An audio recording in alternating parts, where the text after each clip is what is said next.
اچھا تو آج ہم ایک بہت ہی آپ کہہ لیں ذاتی اور گہرے موضوع پر بات کر رہے ہیں، غلطی کا احساس۔ وہ لمحہ جب لگتا ہے کہ ہم سے کوئی ایسی گڑبڑ ہو گئی ہے جسے ٹھیک نہیں کیا جا سکتا۔ سوال یہ ہے کہ کیا اس کے بعد واپسی ممکن ہے؟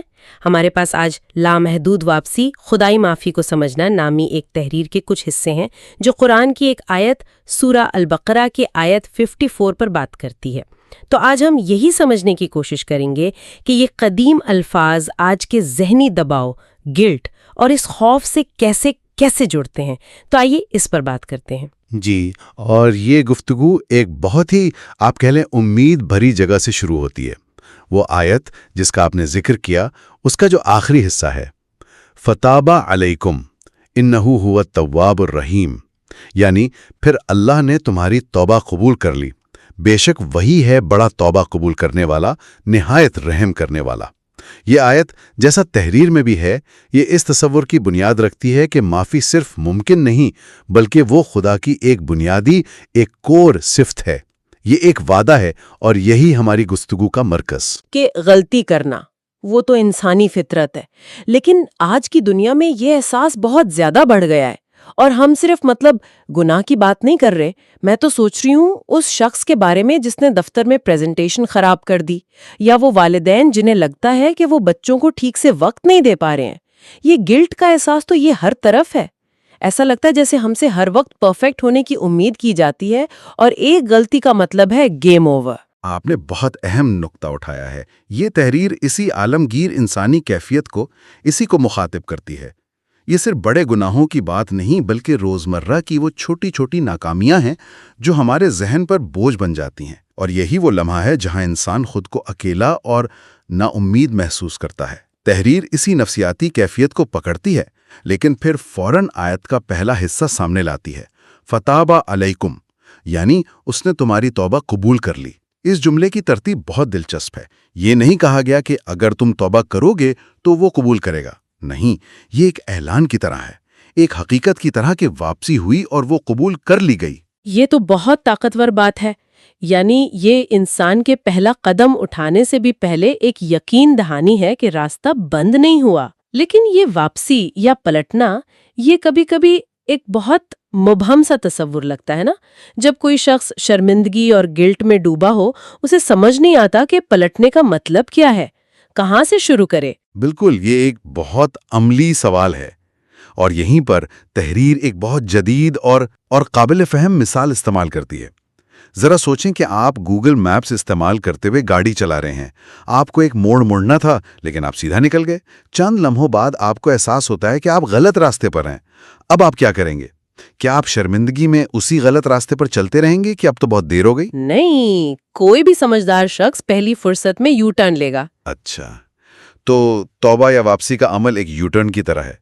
یہ مثال اس سے بہت آسان بنا دیتی ہے۔ بالکل، یہ کوئی پیچیدہ روحانی عمل نہیں بلکہ ایک سیدھا سادہ فیصلہ ہے۔ جی، تحریر کا نقطہ یہی ہے کہ خدا کا نظام ہمارے ماضی کی بنیاد پر ہمیں مسترد نہیں کرتا۔ جیسے ہی آپ کو غلطی کا احساس ہوا اور آپ نے پلٹنے کا ارادہ کیا، وہ یو ٹرن لے لیا، تو سمجھے کہ آپ کا سفر صحیح سمت میں دوبارہ شروع ہو گیا۔ اہم چیز نیت ہے اور واپسی کا ارادہ۔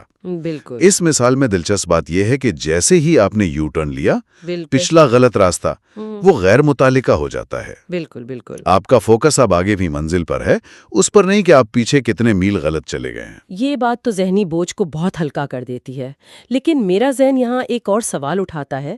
ٹھیک ہے، ایک بار غلطی ہوئی، یو ٹرن لے لیا، لیکن اگر کوئی شخص بار بار ایک ہی غلط راستے پر مڑ جائے تو؟ جی، ہم انسان اکثر کمزور پڑ جاتے ہیں، ایک ہی غلطی بار بار کرتے ہیں۔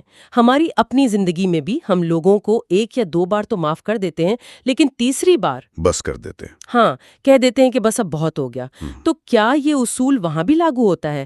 کیا معافی کے چانسز محدود ہیں؟ یہیں پر آیت کا اگلا لفظ التواب ہماری انسانی سوچ کو چیلنج کرتا ہے۔ عربی زبان میں صرف تائب کا مطلب ہے توبہ قبول کرنے والا، لیکن جب التواب کہا جاتا ہے تو یہ مبالغے کا صیغہ ہے، یعنی اس کا مطلب ہے بہت زیادہ اور بار بار توبہ قبول کرنے والا۔ یہ لفظ اس انسانی سوچ کی نفی کرتا ہے کہ معافی کے مواقع محدود ہوتے ہیں۔ یہ کوئی 3 چانس والی پالیسی نہیں ہے یہ ایک مستقل ایک کھلی پیشکش ہے۔ تو اس کا مطلب یہ ہوا کہ یہ ایک ایسا سسٹم ہے جو بار بار کی ناکامیوں کو ذہن میں رکھ کر بنایا گیا ہے۔ یہ کوئی رعایت نہیں بلکہ نظام کا بنیادی حصہ ہے۔ بالکل، یہ ایک بہت گہرا نقطہ ہے۔ تحریر ہمیں یہ سمجھا رہی ہے کہ زندگی میں اگر انسان 100 بار بھی گرے تو ہر بار سچے دل سے اٹھنے اور پلٹنے پر اسے انکار کا سامنا نہیں کرنا پڑے گا۔ یہ ایک لامتناہی موقع ہے۔ یہ اس بات کی یقین دہانی ہے کہ خدا کی رحمت ہماری غلطیوں سے تھکتی نہیں ہے۔ یہ ہمیں اس خوف سے آزاد کرتا ہے کہ شاید اس بار میں نے حد پار کر دی ہے۔ التوابو کا پیغام ہے کہ جب تک آپ واپسی کا ارادہ رکھتے ہیں، حد کبھی پار نہیں ہوتی۔ ٹھیک ہے، تو دروازہ ہمیشہ کھلا ہے، چاہے ہم کتنی ہی بار بھٹک جائیں۔ یہ بہت بڑی امید کی بات ہے۔ لیکن اس کے بعد ایک اور احساس آتا ہے۔ فرض کریں آپ واپس چلے گئے، اب اس دروازے کے اندر کا ماحول کیسا ہے؟ کیا وہاں ایک خاموش ججمنٹل سی فضا ہے، جیسے کوئی ہمیں معاف تو کر دے لیکن اس کی آنکھوں میں ہمیشہ ایک شکوہ باقی رہے؟ جیسے تحریر میں مثال دی گئی ہے کہ کوئی کہے چلو ٹھیک ہے معاف کیا، لیکن یاد رکھنا تم نے کیا کیا تھا۔ اس طرح کی معافی بوجھ کو پوری طرح ختم نہیں کرتی۔ آپ نے معافی کی نفسیات کے سب سے اہم پہلو کی طرف اشارہ کیا ہے، اور یہیں پر آیت کا اگلا لفظ الرحیم اپنا کردار ادا کرتا ہے۔ یہ لفظ اس تصور کو مکمل طور پر ختم کر دیتا ہے کہ معافی میں کوئی احسان یا شرمندگی یا جتانے کا عنصر ہو سکتا ہے۔ رحیم کا مطلب صرف مہربان نہیں، بلکہ وہ ذات جو بے پناہ رحم، شفقت اور محبت کے ساتھ معاملہ کرتی ہے۔ تحریر میں جو ماں اور بچے کی مثال دی گئی ہے وہ اس تصور کو سمجھانے کے لیے بہت طاقتور ہے۔ ہاں، وہ مثال بہت اثر انگیز تھی۔ ذرا اس منظر کا تصور کریں۔ ایک چھوٹا بچہ باہر کھیلتے ہوئے گر جاتا ہے، کپڑے گندے ہو گئے، گھٹنے پر چوٹ لگ گئی، اور وہ روتا ہوا اپنی ماں کے پاس بھاگا آتا ہے۔ اس لمحے میں ایک اچھی ماں کیا کرے گی؟ کیا وہ اس سے سوال جواب شروع کر دے گی کہ میں نے تمہیں منع کیا تھا نا، تم نے میری بات کیوں نہیں سنی؟ نہیں، بالکل نہیں۔ نہیں، اس کا پہلا رد عمل محبت اور حفاظت کا ہوتا ہے۔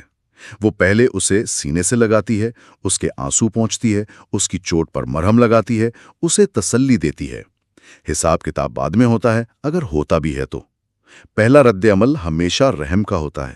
واہ، یہ تو معافی کے پورے تصور کو ہی بدل دیتا ہے۔ یہ صرف ایک قانونی کارروائی نہیں ہے کہ ٹھیک ہے تمہاری سزا معاف ہوئی، یہ تو ایک جذباتی اور روحانی بحالی کا عمل ہے۔ یعنی غلطی کے بعد جو شرمندگی اور ٹوٹ پھوٹ کا احساس ہوتا ہے، الرحیم اس احساس پر مرہم رکھتا ہے۔ یہ معافی سزا سے بھی پاک ہے اور شرمندگی کے احساس سے بھی۔ جی ہاں، یہی نقطہ ہے۔ التواب آپ کو واپسی کا راستہ دیتا ہے، اور الرحیم اس واپسی کو باعزت اور محبت بھرا بناتا ہے۔ یہ دونوں مل کر ایک مکمل تصویر بناتے ہیں۔ یہ صرف یہ نہیں کہ آپ کو دوبارہ موقع مل گیا، بلکہ یہ کہ آپ کا استقبال کیا جا رہا ہے، آپ کو دوبارہ گلے لگایا جا رہا ہے۔ یہ معافی انسان کو مزید کمزور یا شرمندہ نہیں کرتی، بلکہ اسے دوبارہ کھڑے ہونے کی ہمت اور طاقت دیتی ہے۔ یہ کہتی ہے کہ تمہاری غلطی تمہاری شناخت نہیں ہے، میری رحمت تمہاری حقیقت ہے۔ ٹھیک ہے، یہ تصورات بہت خوبصورت ہیں، لیکن اب ان سب باتوں کو عملی زندگی سے جوڑتے ہیں۔ ہم آج کی تیز رفتار زندگی میں ہر روز کسی نہ کسی طرح کے ذہنی دباؤ اور گلٹ کا شکار رہتے ہیں۔ تو اس آیت سے ہم آج کے لیے کیا ٹھوس سبق لے سکتے ہیں؟ تحریر اس کا بہت خوبصورت خلاصہ پیش کرتی ہے۔ اس آیت سے 3 بہت اہم عملی نکات نکلتے ہیں۔ پہلا یہ کہ یہ ایک نئی شروعات یعنی فریش سٹارٹ کا دائمی موقع ہے۔ ہمارے ثقافت میں اکثر کہا جاتا ہے کہ داغ تو رہ ہی جاتا ہے۔ یہ آیت اس تصور کی نفی کرتی ہے۔ یہ ہمیں بتاتی ہے کہ آپ کا ماضی آپ کے مستقبل کو قید نہیں کر سکتا۔ جس لمحے آپ نے یو ٹرن کا فیصلہ کیا، آپ نے ایک نیا صفحہ کھول لیا۔ یہ بہت اہم بات ہے، خاص طور پر کینسل کلچر کے اس دور میں جہاں ایک غلطی آپ کی پوری شخصیت پر حاوی ہو جاتی ہے۔ اچھا، اور دوسرا نقطہ کیا ہے؟ دوسرا نقطہ ہمارے ذہن کی پروگرامنگ کو بدلنے کے بارے میں ہے۔ ہم اکثر یہ سوچتے ہیں کہ خدا ایک سخت منصف کی طرح ہے جو ہماری غلطیوں کا حساب رکھ رہا ہے اور سزا دینے کے موقع کی تلاش میں ہے۔ لیکن التواب الرحیم کی صفات ایک ایسی ذات کی تصویر پیش کرتی ہیں جو معاف کرنے اور تعلق بحال کرنے کے لیے تیار بیٹھی ہے۔ وہ ناراض ہونے کے نہیں بلکہ معاف کرنے کے مواقع تلاش کرتا ہے۔ یہ رویے میں ایک بنیادی فرق ہے۔ یعنی غلطی پکڑنے والے ذہن سے واپس بلانے والے ذہن کی طرف ایک شفٹ۔ اور تیسری بات ایک عملی نسخے کی طرح ہے، ایک ذہنی ٹول کی طرح۔ جب بھی زندگی میں ایسا لمحہ آئے کہ آپ کو لگے کہ آپ سے کوئی بہت بڑی غلطی ہو گئی ہے اور اب واپسی ممکن نہیں، جب ناامیدی اور مایوسی آپ کو گھیر لے، تو بس اس آیت کے اس آخری ٹکڑے کو یاد کر لیں، اِنَّهُ هُوَ التَّوَّابُ الرَّحِيمُ، بے شک وہی ہے بڑا توبہ قبول کرنے والا، نہایت رحم کرنے والا۔ یہ صرف الفاظ نہیں، یہ ایک یقین دہانی ہے، یہ ایک ایسی حقیقت ہے جو آپ کے احساسات سے زیادہ مضبوط ہے۔ یہ یاد دہانی ہے کہ وہ واقعی بہت مہربان ہے، اور بس ہمارے ایک قدم اٹھانے کا، ایک یو ٹرن لینے کا انتظار ہے۔ آج ہم نے ایک غلطی کے بعد پیدا ہونے والے شدید احساس جرم سے بات شروع کی، اور ایک ایسی محبت بھری معافی کے تصور پر ختم کی جو ہمیشہ موجود ہے، غیر مشروط ہے اور بار بار دستیاب ہے۔ یہ سفر صرف ایک آیت کے چند الفاظ کے ذریعے طے ہوا، لیکن اس کے معنی بہت گہرے ہیں۔ یہ واقعی ذہن کو بہت سکون اور ہمت دیتا ہے کہ گرنا مسئلے کا اختتام نہیں ہے۔ بالکل، اور یہ تحریر ہمیں خدائی معافی کو ایک مستقل اور ہمیشہ دستیاب حقیقت کے طور پر دیکھنے کی دعوت دیتی ہے، نہ کہ کسی کبھی کبھار ملنے والی رعایت کے طور پر۔ اور یہاں ایک اہم سوال پیدا ہوتا ہے جس پر سوچا جا سکتا ہے۔ اگر ہم اس بات پر پوری طرح یقین کر لیں کہ ہماری ہر غلطی، چاہے وہ کتنی بڑی کیوں نہ ہو، ایک حتمی فیصلہ نہیں بلکہ محبت بھری واپسی کی ایک کھلی دعوت ہے، تو اس یقین سے ہمارے خود کو معاف کرنے کے رویے پر کیا اثر پڑے گا؟ اور اس سے بھی بڑھ کر زندگی میں نئے رسک لینے، ناکامیوں سے سیکھنے اور دوبارہ کوشش کرنے کے ہمارے حوصلے میں کتنی بڑی تبدیلی آ سکتی ہے۔